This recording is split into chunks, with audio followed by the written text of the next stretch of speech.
Hi, Solo Sue here, and this is my cabin tour. The cabin number is 2212 on the Carnival Panorama. When I was looking to book on this ship, one of the options they had was called an upper and lower, and I had never seen that room type before, so I was a little curious. They had it in either an ocean view or an inside cabin. This, of course, is the ocean view. You can see the portholes. But I thought that it would be quite interesting to see if this was a good option for solo travelers, as I frequently travel solo, and it was quite inexpensive. It has quite a bit of storage, as you can see here, and a safe.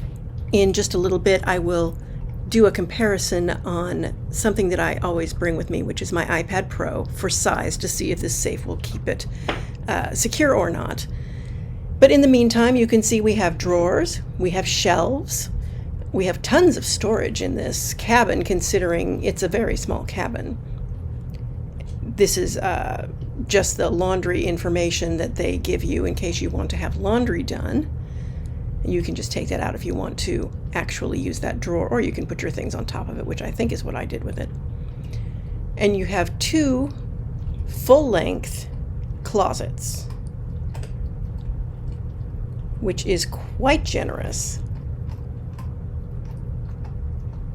And this is the other one. The other one actually comes with a a full-length mirror.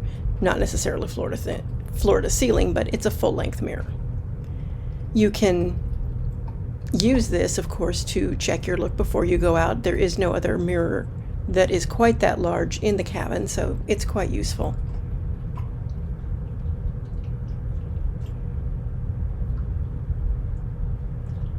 So yeah, not a bad setup for what is essentially a fairly small cabin. So you see we have a single bed. In the other upper lowers that are interior, this is usually more set up as like bunk beds, with one bed either coming down from the ceiling or pulling down from the wall. But in this case, we have one bed and we have this couch, which can be made up also as another single bed if you need to.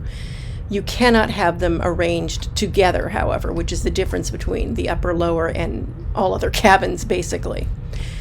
We have a good-sized end table here. There is, as I could tell, no power on the end table at all, unfortunately.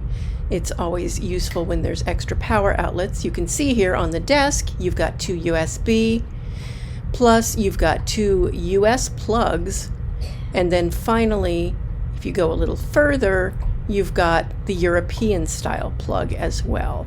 It's not surprising that it's mostly US style plugs, because this is a ship that primarily does West Coast sailings, and so California does not tend to need anything but US plugs, of course.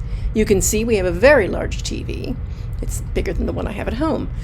And when you first come in, it is tuned to their safety channel, which you will need to watch the safety drill on as well. These are the two portal windows. Look at how deep that ledge is. I use that extensively for storage. This is the other end table, which is about half the size of the first one. Again, no power, but you know, it's useful as it is. And the on-off switches are fine for those two lamps. I only really use the one closest to the bed. I never did figure out what that switch was supposed to be. It didn't seem to control the lamp. So yeah, this is not a bad sized cabin, and I would recommend it for solo travelers.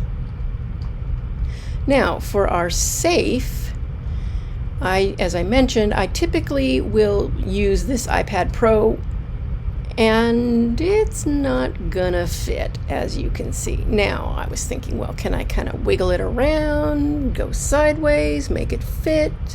The answer is yes, I can make it fit. However, it's up against the door, so if I close the door, it'll break the iPad. So that's really not going to work. And of course, my MacBook Pro that I also travel with is bigger than the iPad, so obviously that's a no-go for this safe. Good to know if you typically carry a laptop or, as I said, an iPad of size, or any tablet of size. In this drawer, we have a hairdryer. Pretty standard.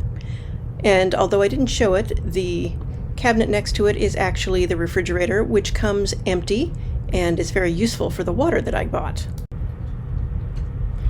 For the restroom, it is your standard cruise cabin bathroom. Nothing terribly special about it. It's got the regular shower with the shower curtain that tends to fall outside of the little lip that is supposed to contain it, so it likes to dump water on the rest of the cabin floor. You do have to sort of watch it that way when you start.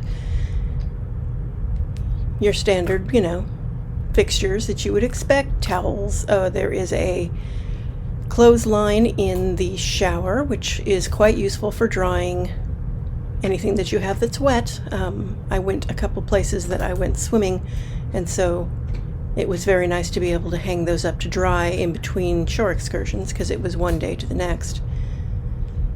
And then, shelves in the bathroom are always handy. Every standard fixture you would expect is present, and it was a functional, useful bathroom. So that's it for my cabin tour. I hope you enjoyed it. Please don't forget to like and subscribe to my channel to get future content. Solo Sue signing off.